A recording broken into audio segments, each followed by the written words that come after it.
Okay, I'm really pleased to introduce Dr. David LaFazia. He's worked as a clinical social worker at Providence Mount St. Vincent, serving the assisted living, nursing center, subacute rehab, adult day health, and most recently, um, the retired nuns in residence.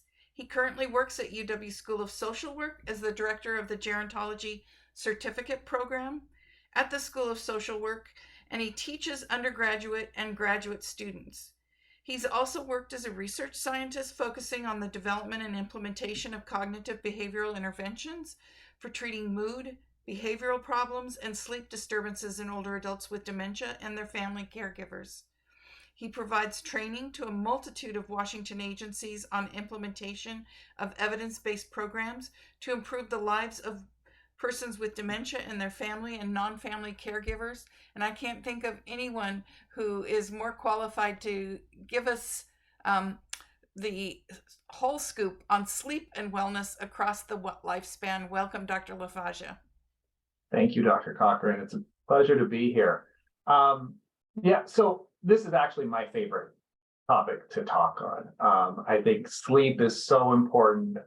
It's such a part of everybody's lives, and so it's a thread that connects all of us. So just really excited to be here to talk today about sleep. Our objectives today are fourfold. One, we're going to define what it means to sleep well, and specifically what that means individually, but also what the science tells us. We're going to talk about why sleep matters, and specifically its impact on health, and how we can look at that and what are some of the things that can change within that. We're going to understand the basics of healthy sleep, which for many of you will be a review of some of those things that we know about sleep, but I think it's important context. And then we're going to talk about tips for quality of sleep, which is going to be most of our time together. Part of talking about sleep, especially across the lifespan and thinking about how we can help older adults with sleep, is I think first of all, what we need to do is we need to really evaluate our own sleep. And so I've placed this talk in the context of kind of working back and forth between having us really engage with how we're doing with our own sleep. What are some of those habits that we have or rituals around sleep? How is our sleep? So that we can better understand how we can help older adults. And as we travel through our time together today, we'll move in more towards tips for better sleep, and then specifically how we can help older adults with their sleep. So first off is just some questions. And what does restoration mean to you? What does it mean to restore yourself, to make you feel like you? What gives you energy to tackle the day, to recover? What are those things? Well, when we think about restoration, it's really about a number of things. And so we think about exercise, right? It gives us energy, makes us feel better. Relaxation. It might be things that we do, such as listening to music or going for a walk. Meditation, pleasure activities, things that bring us joy. Stress release. What are some of those things that help us release stress, or at least be cognizant of that? And then just trying to find life balance between work, home life, kids, partners, caregiving, whatever those things are, is trying to find balance. So those are keys to restoration. Those are keys to our brain health and physical functioning. But what we're going to talk about today is specifically sleep. So, thinking about how do we sleep? Is sleep something we look forward to? And the role of sleep in our health and in our lives in general. So when we think about sleep, and I have very few of these little pictures in here, but I think this really captures sleep, and especially when we engage with how we're sleeping. And how do we think about how much sleep we need individually to feel our best? Do we usually get that amount of sleep that we need to feel our best? What gets in the way of our sleep, of both getting enough sleep, but also getting good quality sleep? And what causes us to have bad sleep nights or be restless with our sleep? So really engaging with how we're sleeping and what are some of the impacts on sleep. So when we think about sleep, just some stats, and you're probably aware of many of these. 1 in 3 adults gets less than 7 hours of sleep a night, which is a rather large number when you think about it. 50 to 70 million of adults suffer sleep deprivation. That's quite a number.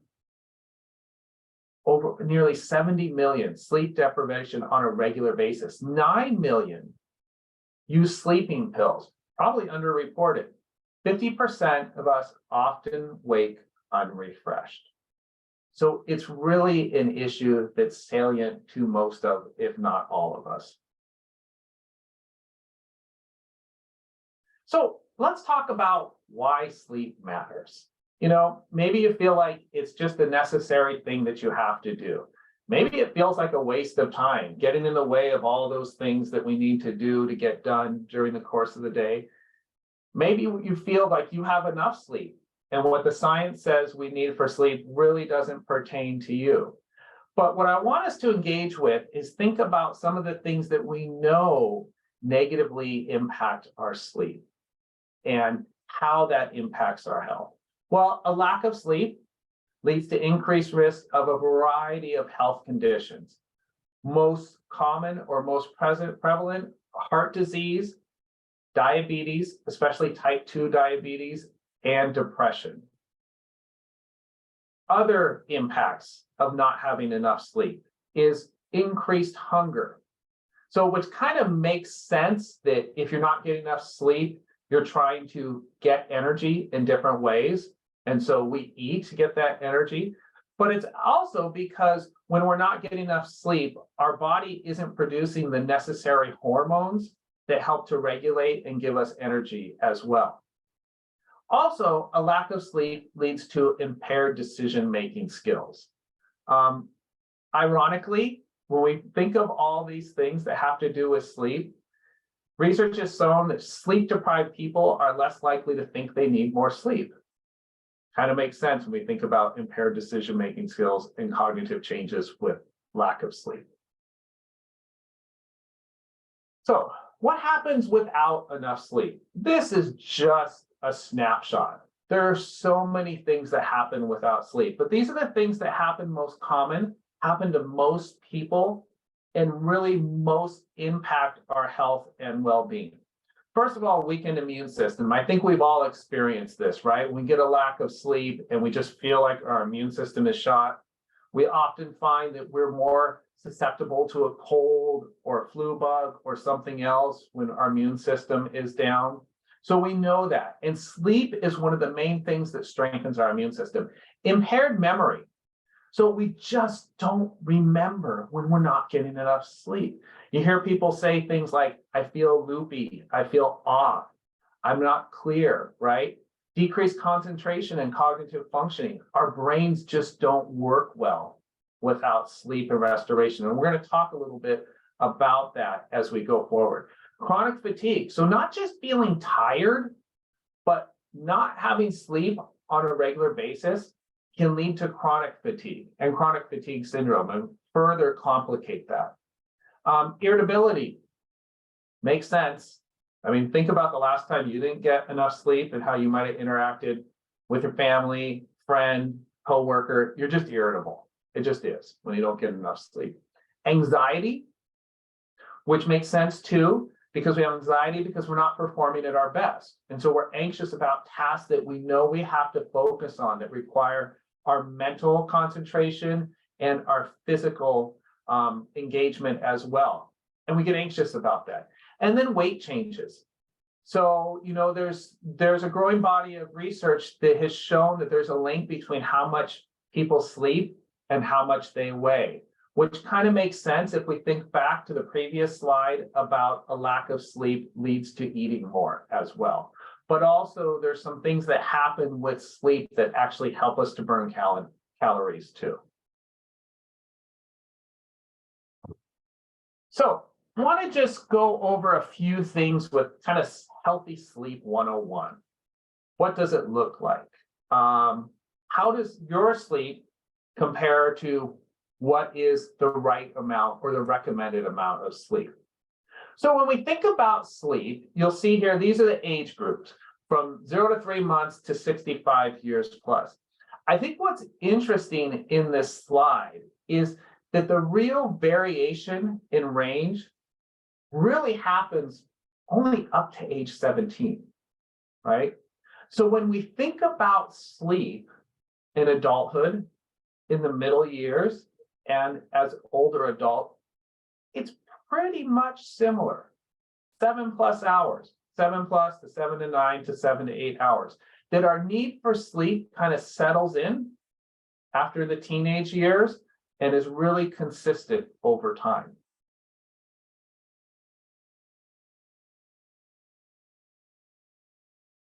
So what we're going to focus on now going forward is our sleep in adulthood, right? Because sleep with children and adolescents is totally different. Speaking to someone who has 2 teens right now, that's just a different world in terms of sleep. But we're going to focus about sleep across the lifespan from reaching adulthood through older adulthood. So what does that look like, and what are some of the things that we can do? And really, what is the amount of sleep that's right for you? So one of the things when we think of sleep, and we think of this range of sleep, that I should be getting 7+ hours of sleep or around 8 hours of sleep, is research has shown us that we really can't catch up on sleep, right? We can't save our need for sleep for the weekend and sleep until 10 or 11 o'clock. It actually makes us really lethargic and makes us feel kind of out of it when we sleep too much. We can't catch up. We also can't catch up with naps during the day. We're going to talk more about that. Naps can be absolutely fantastic, but they're dangerous in terms of our overall sleep. And we'll talk about that as well. What we're really focused on with sleep is how sleep deprivation over time is something we can't catch up on. Maybe a sleepless night once, twice every few weeks, that's okay. But over time, what we need to do is we need to change the way we're thinking about sleep and change some of the rituals or things that we're doing with sleep. And we'll talk more about that. So what is sleep? You've probably seen this before. 4 stages of sleep, starting from light sleep to deep sleep. Stage 1, light transition between wake and sleep. That's when we're most easily awoken. Our body is starting to shift into the deeper sleep. It's starting to go through the process. As we get into that, then we get to stage 2, which is a slightly deeper sleep. That's when our body is most relaxed, and we're preparing ourselves for stages 3 and 4. And those are the most important phases of sleep, because that's our deep sleep, the restorative phase. Also, the dreaming phase. So when we're actually, our body is rejuvenating, our cells are recovering, our brain is resting and actually secreting waste from the day. And we tend to cycle through these through the night. So the usual sleep, ideally, is 4 to 6 sleep cycles during the night. We tend to spend more time in stages 3 and 4 earlier in the night. And then as the night goes on, especially as we wake into the morning, we spend more time in stage 2. So kind of thinking about, and it makes sense that our REM happens more towards early parts of stage 3 and stage 2. So that's kind of why we can remember our dreams when we wake up, as we're in that lighter phase of sleep. So this chart shows what our circadian rhythm looks like. Some people refer to the circadian rhythm as biological clock. When we're thinking about circadian rhythm, it's how our body knows when to rest and when to waken. And everybody's sleep cycle or bodies are a little different, but this is kind of what it looks like normatively, and what most of us look like if we kind of go to the mean average of what our sleep looks like. So when we think about our circadian rhythm, that from 6 a.m. to noon, the body is at its highest rate of testosterone secretion. So it has its highest alertness. That's when our mind is working the best cognitively. Now, you may say that you work better in the afternoon or evening, and that's true. But what we know about our circadian rhythm is that's when biologically, our body is working, our mind is working the best. As we move into noon to 6 p.m., that's when our body physically has its fastest reaction time and our coordination is best. So if you think about those things, 6 a.m. to noon is when we should be doing those things that involve our mind more. And as we move to noon to 6, that's when we should be doing those things that we need to do physically, because that's when we're at our best. From 6 p.m. to midnight, it's when our body is relaxing. So it reaches its highest body temperature and the highest blood pressure before bed. So what happens during those phrases is that's when we're really starting to get into the deep sleep. We're moving towards that, and then from 12 a.m. to 6 a.m., that's the restoration time. That's when we get our best sleep. So what happens during sleep? Well, our metabolism slows down, which makes sense because we're not moving around a lot. However, our body is still burning calories during that time. So actually, all the more reason to get good sleep is our body still works to burn calories during the sleep cycle. As we move forward, our brain flushes out waste. Our brain actually doesn't really sleep. It goes from a conscious state to a subconscious state. But what it's doing is it's getting rid of all those things that we don't need to remember from the day. And it's focusing on things that are needed to remember. So there's some thought that this is the time where if we're getting good sleep and our brains are flushing out these things, that this could possibly be a time, although the research is limited at this point, where a byproduct could reduce risk of Alzheimer's disease, which kind of makes sense intuitively. The research is still trying to really figure this out. Organs and muscles repair themselves during this time. As we said, our blood pressure and heart rate starts to decrease during sleep. And this is the time where our cells start to repair and grow. Growth hormone is secreted. So this is where our body actually internally repairs itself from the day. So probably not a surprise, and I don't need to tell you this, but just a few of the number of benefits from sleep is a heart health, because during this time, this is where it increases stress hormones, raise the level of inflammation while we're awake, and during sleep, our body secretes those. Our heart is able to work without the stress of the day and repair itself. Better concentration, improved memory with better sleep. Weight maintenance is better. Less need to eat, which really makes sense. Lower risk of depression and reduced stress levels. So our body can actually recover and eliminate the stress hormones with better sleep. Improved immune function and just improved overall quality of life are just some of the number of benefits that we get from having a good night's sleep. So common sleep issues: insomnia, sleep apnea, restless leg syndrome. So sleep apnea and restless leg syndrome, really important medical conditions. If you think you have those, you should see a medical provider.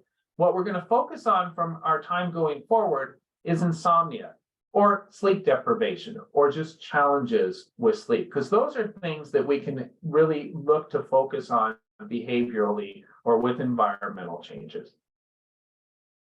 So now moving to older adults. What do older adults say about their sleep over time?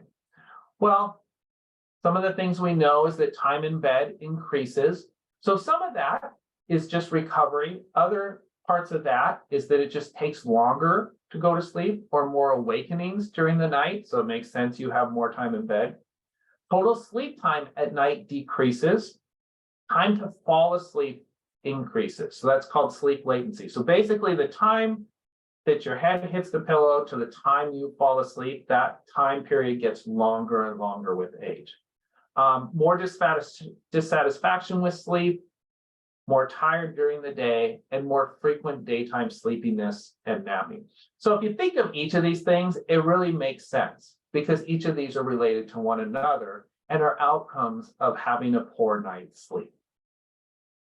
So as we think about these things that we've identified as happening with sleep, why do we experience those things over time? And then what can we do with that? So looking at Spielman's 3P model of insomnia or sleep problems, basically there's 3 different types of factors that cause our sleep problem. First one is predisposing factors. And these are things that are completely outside of our control, such as genetics. We can't do anything about that. Chronic health conditions, they're there. So predisposing factors, things outside of our control, but can lead to challenges with sleep. The second P is precipitating factors. So these are things that are triggered the beginning of our sleep problems. They weren't there before this happened. So an illness, a trauma, a life-altering event, the death of a loved one, divorce, a move, things that happen and then the sleep problems occur. Most often, these things now we have no control over them. They've happened, but they're causing our sleep problems or they have contributed to them. Then the third one is perpetuating factors. So these are the things that we do that we've developed to cope with fatigue and lack of sleep. Because you think about it, we all do that.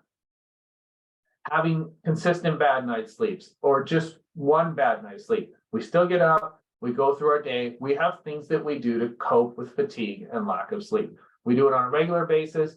Many times we do it on a daily basis. So what we're going to focus on from this point forward is perpetuating factors because it's those habits, those behaviors, those are things that can be changed. And those are things that we can help older adults who have sleep problems to work with to actually change to improve sleep. So specifically, we're focusing on non-pharmacological treatment options. Now, as I said earlier, lots of people take sleep medicine, over 9 million. But one of the things we know about medications for sleep is they don't solve the underlying problem. So not surprisingly, they tend to not work consistently over time. They kind of lose their impact or effect.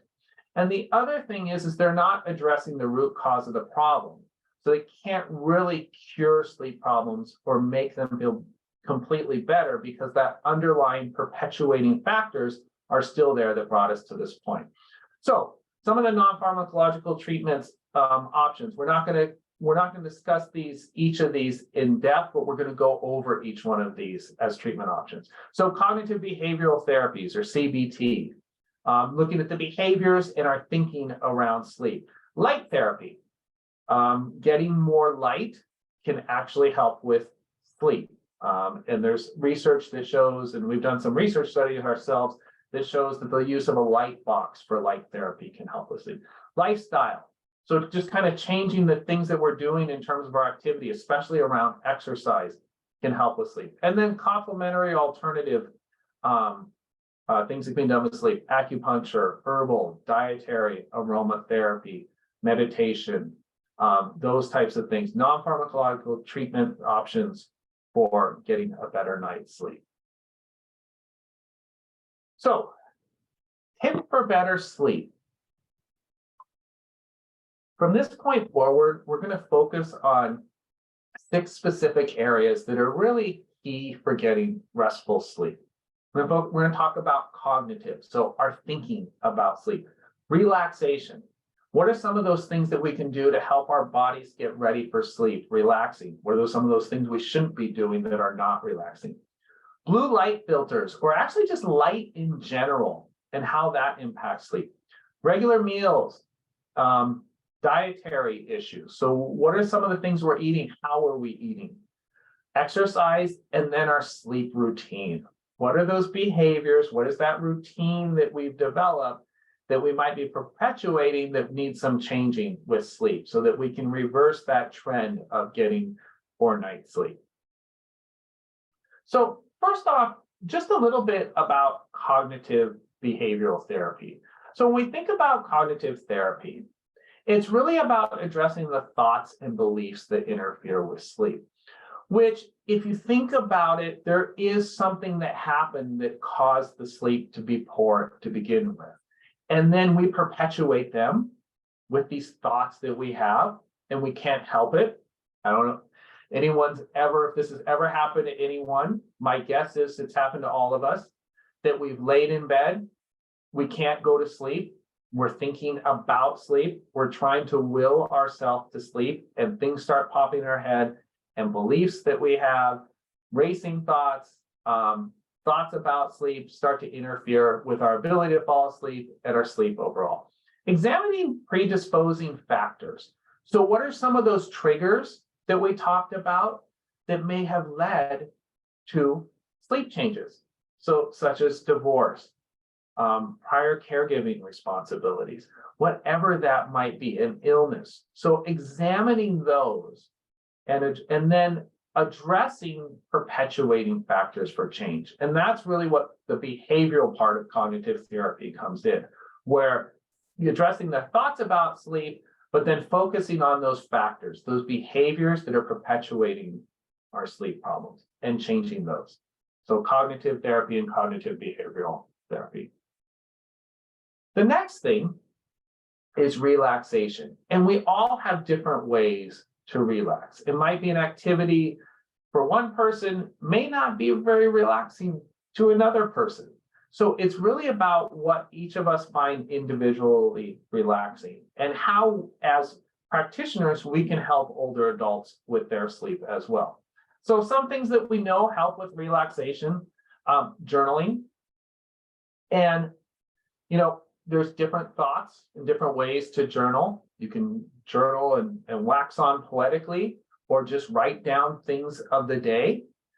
Sometimes just the act of writing down the things that we're thinking about allows us to let go of them for the night, helps us with letting go of those stresses. They're still there, but we now know that they're written down, and we can kind of close that chapter for the night. We're gonna have to address it in the morning, but for this point, we can close that chapter. Aromatherapy. So especially some people find different types of aromas to be helpful for their sleep. There is some science and evidence around different types of oils and aromas, especially lavender oil, lavender scent can help with sleep. Drinking herbal tea, it's actually a real thing. Such as chamomile or kind of sleep time blends. Make sure if you are drinking tea that it's decaffeinated. Chamomile is in sleep time blends, but other teas might be caffeinated. So look at that. But this could be something that can be helpful. And there's also some thought that just the fact, the action of drinking something warm can help us relax and get ready for sleep as well. And then meditation or mindfulness activity, not necessarily around sleep, but around reducing stress so that we can prepare ourselves for sleep. So let's talk about light and blue filters. So I can't see hands, but anyone have a TV in their room? Maybe an iPad or some other tablet, right? Anybody have this next to their bed and look at it during the night or right before they go to bed?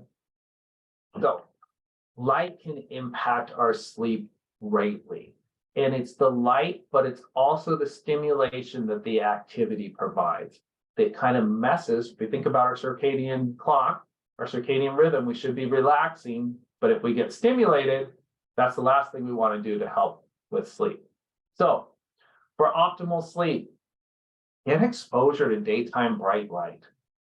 Even if there's cloud covering, there's still benefit from being outside or being at or near windows that have a lot of light. So open those curtains and blinds, take that walk outside or just sit outside or sit by the window. Get access to light. That helps us get our circadian rhythm back on track. So get access to daytime bright light.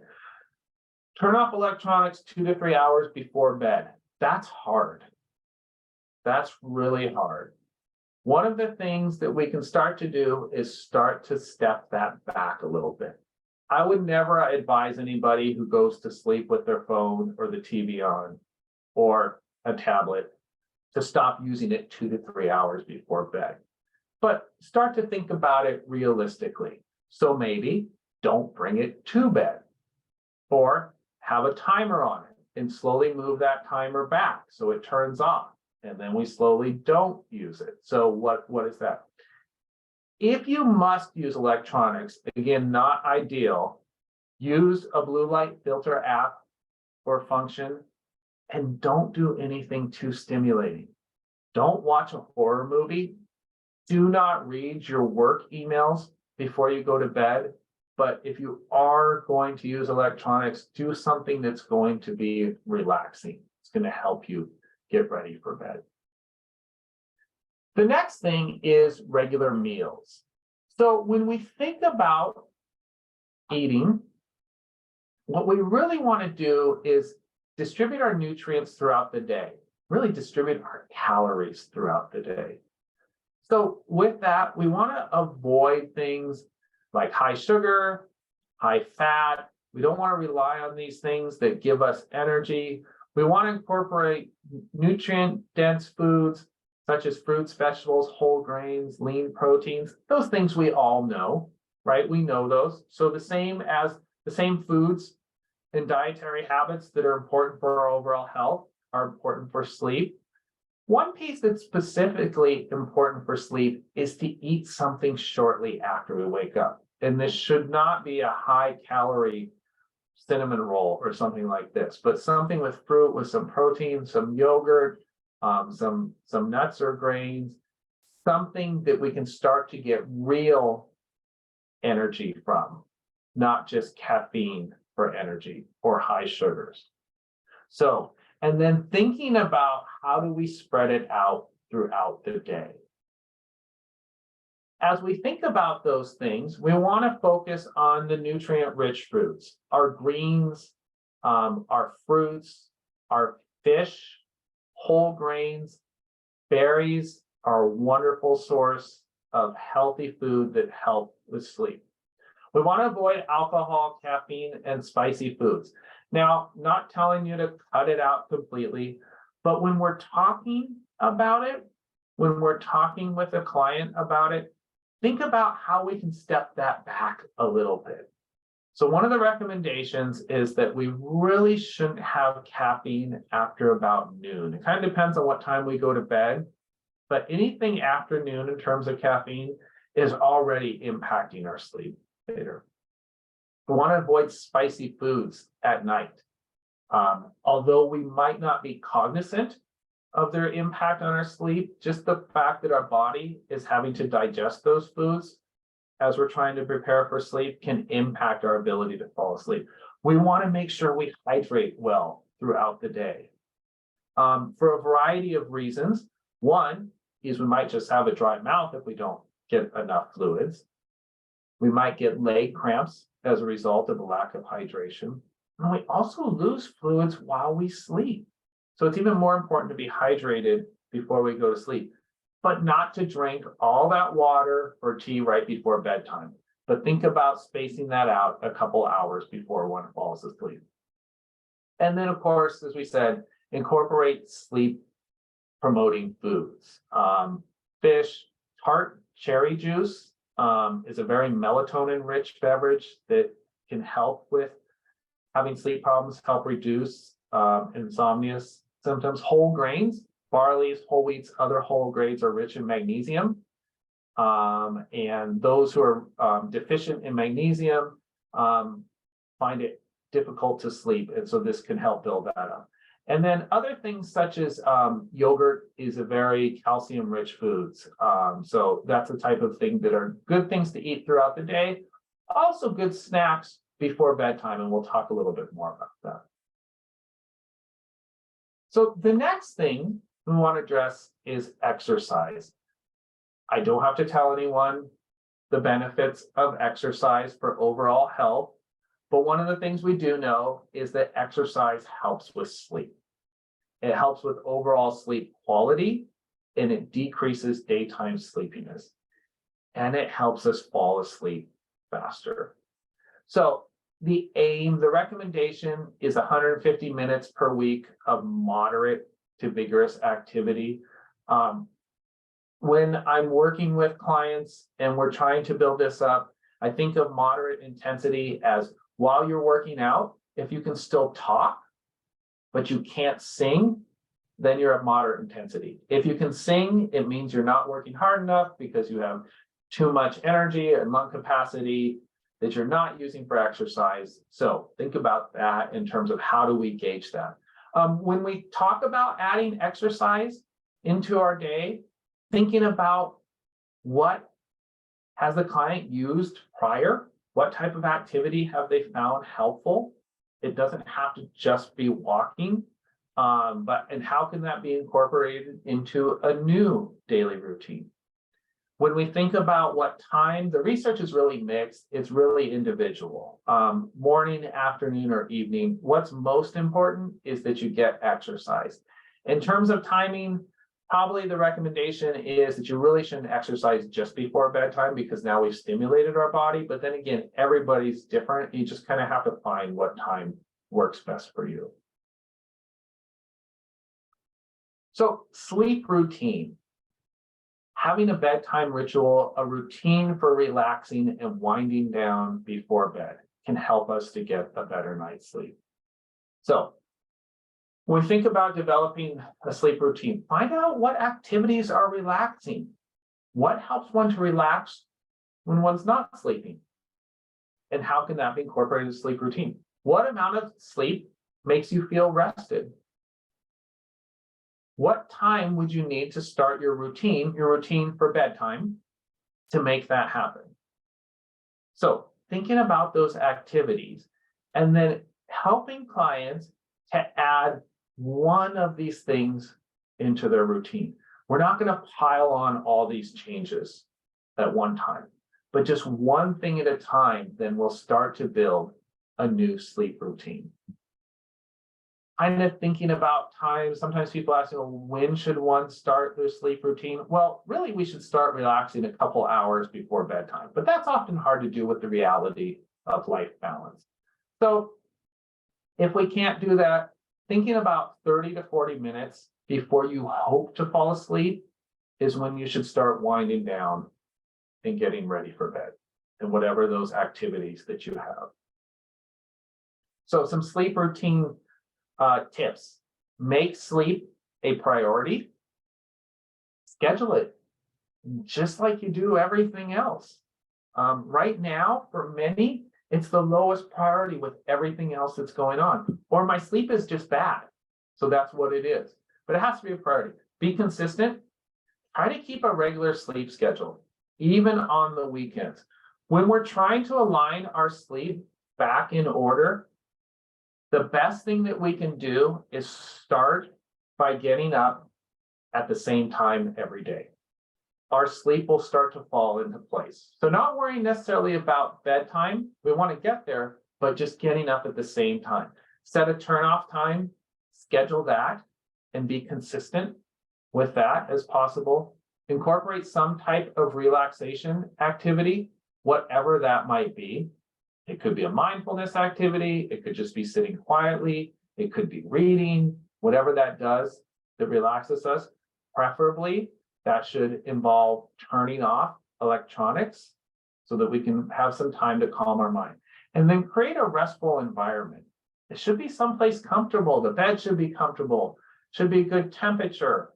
So it should be it should be a place that we want to go to.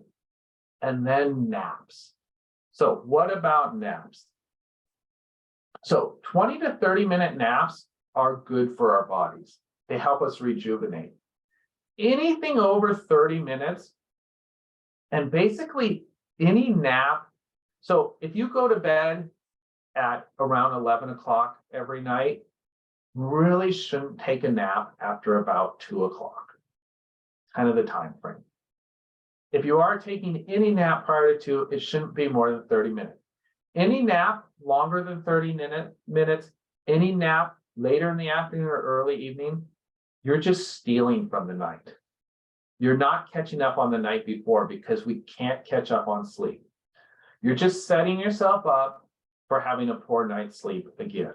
So fight those evening naps when you come home, fight those late afternoon naps.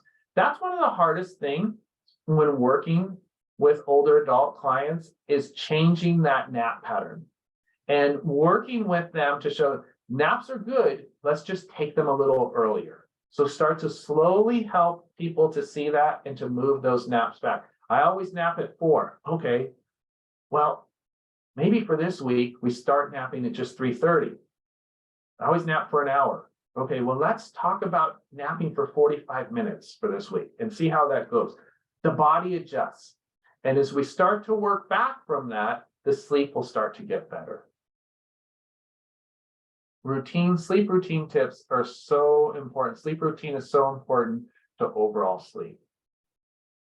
So I just wanted to present a brief case study of how this looks. So thinking about these tips that we have for sleep, how does this look in real life? How do we apply this? So this was a research study that we did looking at sleep and using environmental changes and CBT with sleep. And so at baseline, this client, 78-year-old, sleep latency, 90 minutes. So sleep latency means the time that they went to bed to the time they fell asleep was 90 minutes long, an hour and a half. The wake time after sleep onset.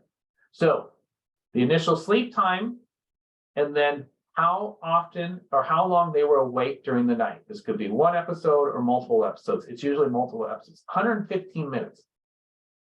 From the time they went to sleep to the time they got out of bed, 115 minutes of that time was spent awake. Sleep efficiency. So sleep efficiency is taking the time spent sleeping and dividing it by the total time in bed was 50%. So only half of the amount of time spent trying to sleep was actually sleeping. And total sleep time was 4.9 hours. And then looking at the quality of sleep, the Pittsburgh Sleep Quality Index is a quality of sleep measure. And so this was 17, was their quality of sleep. So what did we look at? What did we do? Well, we worked with this person to walk daily for 30 minutes. Did they start by walking daily for 30 minutes? No. It was started by walking a couple days a week for about 10 minutes, and then slowly build up to an overall goal of 30 minutes a day. Does that always attain? No, but most of the time, that's what we're about. Increase activities. So being more active, helping with household chores as able. For this participant, they were helping to do the dishes. Now, cognitively, some of the household chores were getting harder to do, but there were some things that they were able to do. So more activity within the home, not just exercise. Spend time outdoors or by a window. So just sitting outside was helpful. On days where the weather wasn't good, sitting by an open window. If we're going to watch TV, why not sit over by the window with light, right? Or can we spend some time outside? Establishing regular eating habits. In this situation, it was especially important to have a breakfast, to have a really solid breakfast. Reduce caffeine intake. For this client, drinking coffee is very important. So one of the things that we talked about was caffeine was okay in the morning, but it is by about 11 o'clock, switch to decaffeinated coffee. Darken the bedroom at night. This cannot be talked about enough, that even the slightest light coming through a curtain or a shade from a bathroom door can get in our eyes and impact our sleep. The clock can impact sleep, right? We were recently on vacation staying with my cousin. They had in the guest room, there was an alarm clock, and it was so bright that I actually had to turn it over so it wasn't shining, because every time I rolled over, that light hit my eyes. So be aware of that. And also, one could say that you really don't need a clock in your room. It's just something that distracts from sleep. No TV or electronic devices in the bedroom. Reduce napping. So in this situation, it was about moving the number of naps less frequently. And then stabilize bed and rising time. What we did is we started with a rising time of 7:30 in the morning. And then the bedtime started to move into place from there. So what did this look like at 6 weeks? Well, we saw the sleep latency decrease from 90 minutes to 21 minutes. Think about that. That's that much more time of sleep versus laying in bed thinking about sleep and trying to sleep.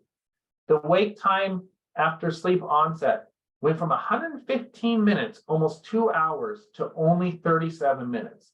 So, did they still get up at night? Did they still wake up at night? Sure. It's really hard for anybody to sleep completely through the night, but that was reduced considerably. Sleep efficiency, the time of sleep versus the time in bed, 88%. So, had gone from half the time in bed to not sleeping to now 88% of the time spent in bed sleeping. Total sleep time increased from 4.9 hours to 7 hours, exponentially bigger. And the sleep quality index improved from a 17 to a 6. So much higher quality of life around sleep. So how do we get here? What can we do? Well, reduce light at night. As we said, darken curtains, turning off lights. If it's a night light, make sure it doesn't shine into one's eyes. Thinking about maybe getting a motion sensor light instead when one gets up, or a motion sensor night light so it's not always on. Increase light during the day, be outside, open curtains, sit near an open window. No TV or blue light after bedtime. Hard to do, but important to think about. Exercise daily, avoid caffeine and alcohol. With napping, no naps longer than 30 minutes and no naps after 1 p.m. That 1 p.m. is just a general guideline, but it's a really good starting point. Need to take a nap, let's take it earlier. Reduce fluids at night. Now, fluids are important, but kind of thinking about when's the time when I'm going to start to cut back on fluids, right? It makes sense, empty bladder before bed, but oftentimes one of the things we find is people think they don't have to go, and it's better just to try, because usually they do. And so then they hit the bed with an empty bladder. Keep regular bed and rising times. Try to be consistent even on the weekend. Quiet after bedtime. Keep pets out of the room. So difficult to do, but so important. Our furry friends are such an important part of our lives. I have dogs, I have cats. They want to come on the bed. They always mess with my sleep. So, as hard as it is, start to develop that routine. Help people develop that routine of pets sleeping, not sleeping on the bed. Make the bed comfortable. It should be a place where one wants to go, right? Also, the bed should not be the catch-all for everything. It should not be where one does their correspondence. It should not be where one watches TV. It should not be these things. Really, the thing that we advise is that the bed is for two things. It's for sleeping and intimacy, and that's it. Everything else is just distracting from sleep. Don't let the room get too warm. It messes with our circadian rhythm. Treat pain and other conditions, and then address thoughts about sleep. You can't enter into any of these things without first addressing thoughts about sleep.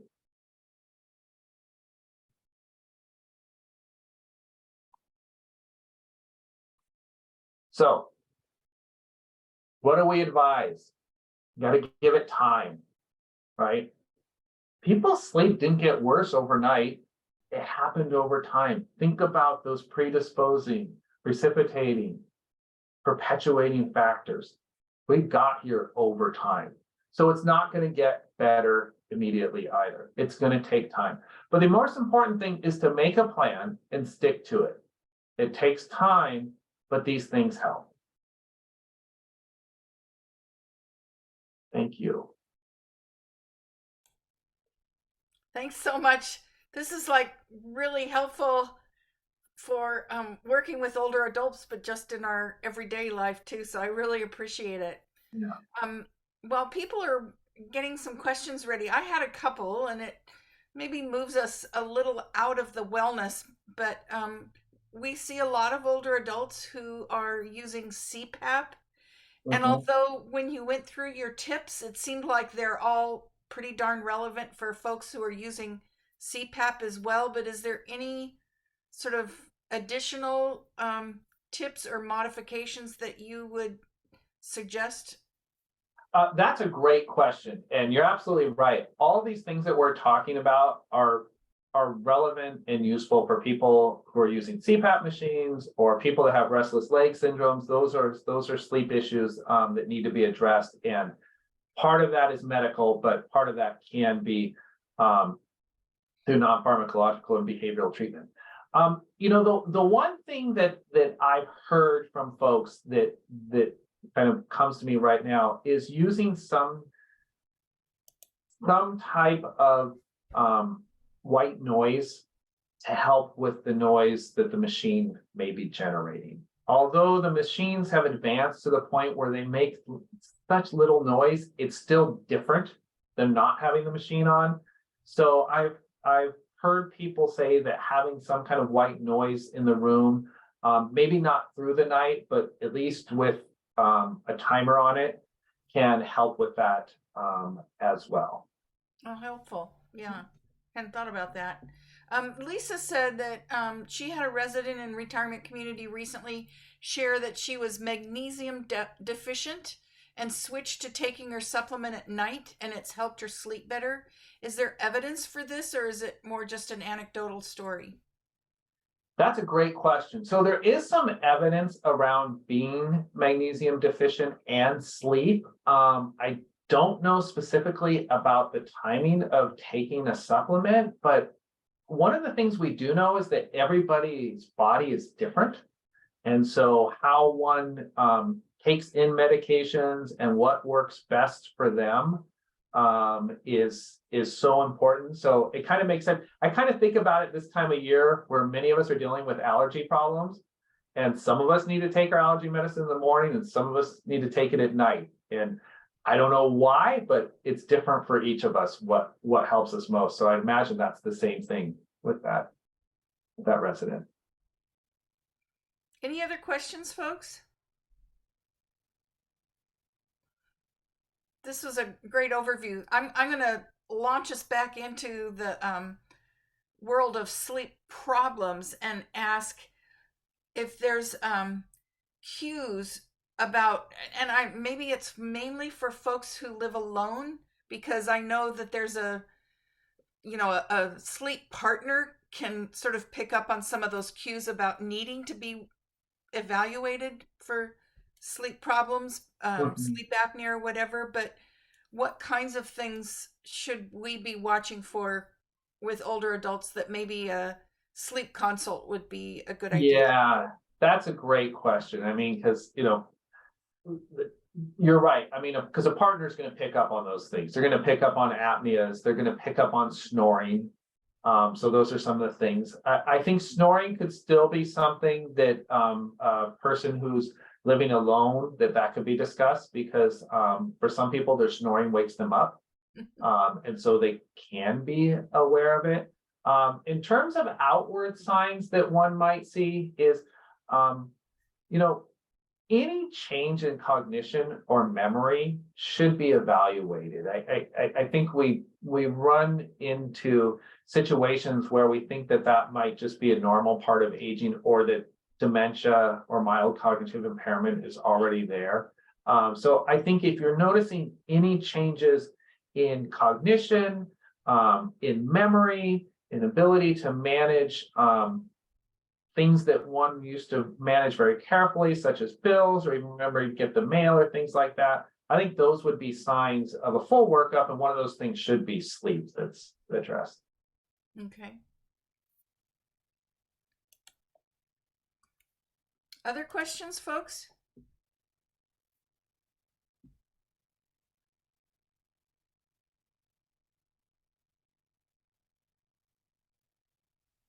Clients that you've worked with who've struggled with this?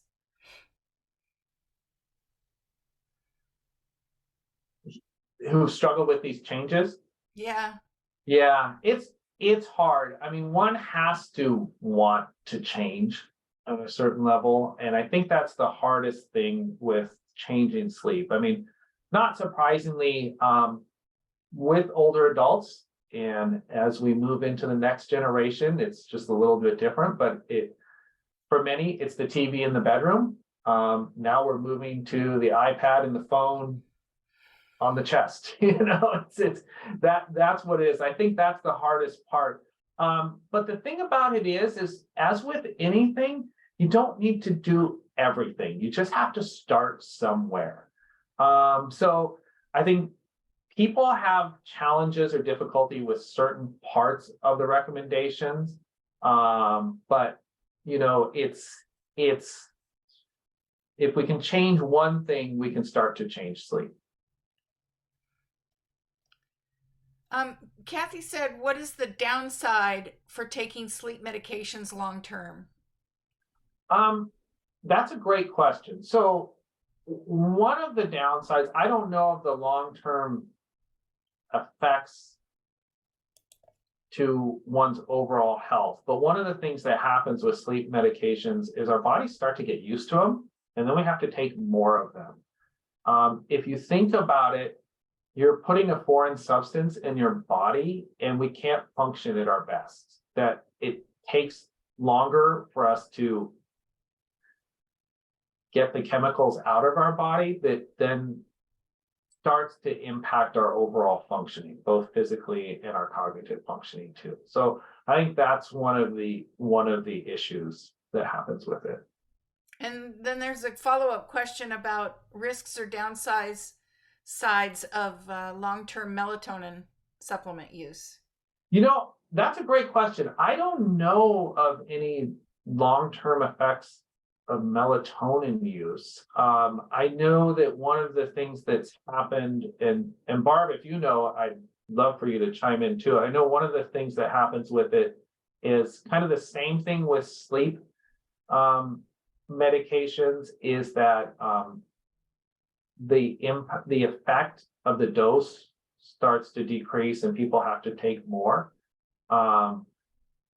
What I've found with melatonin use in general is that it does seem to, and this is just not the research, but just from clients I've known who are taking it, it's not part of something I recommend, but I don't encourage people not to take it, is that when they couple melatonin use with some of these other environmental sleep routine changes, that can help impact their sleep in a positive way. But I don't know about the long-term effects of. Yeah, I guess I don't either, but I was going to say the same thing, that sometimes the melatonin is really helpful as they're trying to make sort of more sleep hygiene changes to get Yeah, good sleep as you make those other hygiene changes a part of your yeah, daily life. yeah, absolutely. Well said. I'm not against melatonin. Yeah, believe me. So here's a question about sleep apps. Are they helpful, reliable, any value to clinicians using data from such apps to evaluate sleep and wake patterns? That is great. Yes, they are very helpful. Um, so one of the things, and we didn't even talk about this, is one of the most important things if you're working with a client and you're trying to help them with their sleep, is to get some baseline data. Sleep apps are really helpful in tracking sleep.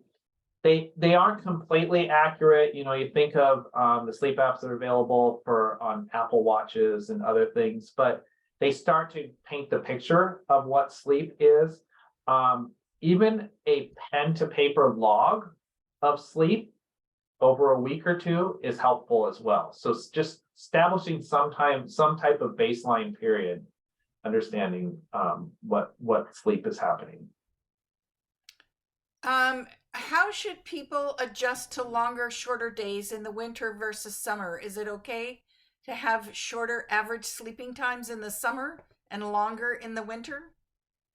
That is a wonderful question, especially if you live here in the Pacific Northwest and you live for those long days of summer.